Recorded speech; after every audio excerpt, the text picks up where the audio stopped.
আসসালামু আলাইকুম ওয়া রাহমাতুল্লাহ। আজ আমরা আলোচনা করব একটি খুবই গুরুত্বপূর্ণ বিষয় নিয়ে যা প্রতিটি মুসলিম দম্পতির জানার প্রয়োজন। আর তা হল সহবাসের পর ফরজ গোসল। ইসলামে পবিত্রতা ছাড়া কোনো ইবাদত কবুল হয় না। সহবাসের পর শরীর ও আত্মা উভয়ই অপবিত্র হয়ে যায়। এ সময় নামাজ, কুরআন তিলাওয়াত বা মসজিদে প্রবেশ কিছুই বৈধ নয়। তাই ফরজ গোসল আদায় করা প্রত্যেক স্বামী স্ত্রীর জন্য অপরিহার্য। রাসূলুল্লাহ বলেছেন, যখন পুরুষ ও নারীর যৌনাঙ্গ সংযুক্ত হয় তখন গোসল ফরজ হয়ে যায়, যদিও বীর্যপাত না হয়।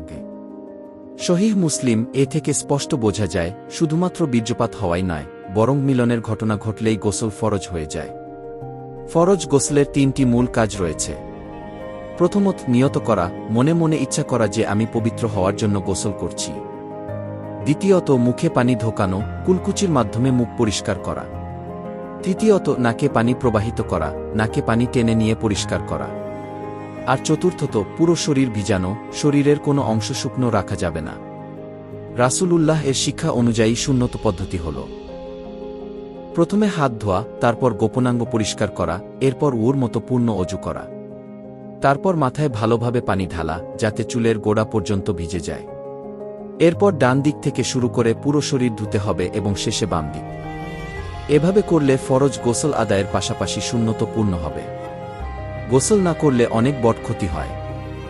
নামাজ কবুল হবে না, কুরআন স্পর্শ বা তিলাওয়াত করা যাবে না, মসজিদে প্রবেশ করা হারাম হবে এবং আল্লাহর কাছে একজন মুসলিম অপবিত্র অবস্থায় থাকবে। তাই ফরজ গোসলকে অবহেলা করা অত্যন্ত ক্ষতিকর। সহবাসের পর স্বামী স্ত্রীর কিছু করণীয় রয়েছে। রাতের বেলা সহবাস করলে ফজরের আগে অবশ্যই গোসল করতে হবে। যদি সময় না থাকে অন্তত অজু করে নামাজ পড়া যাবে, তবে পরে গোসল করা ফরজ।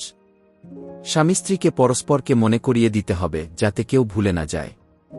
আল্লাহ তাআলা কুরআনে বলেন, নিশ্চয়ই আল্লাহ তাওবাকারীদের ভালোবাসেন এবং যারা পবিত্রতা অর্জন করে তাদের ভালোবাসেন।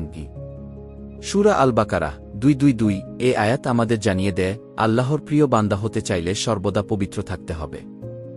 আর সহবাসের পর গোসল করা সেই পবিত্রতার একটি মৌলিক দিক। ফরজ গোসল শুধু ইবাদতের শর্ত নয়, এর রয়েছে অসংখ্য উপকারিতা।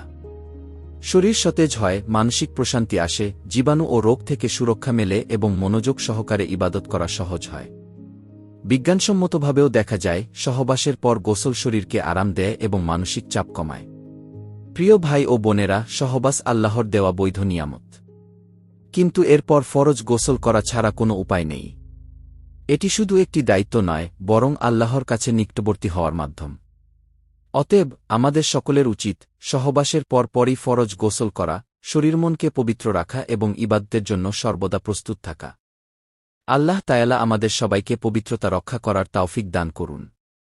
আসসালামু আলাইকুম ওয়া রাহমাতুল্লাহ।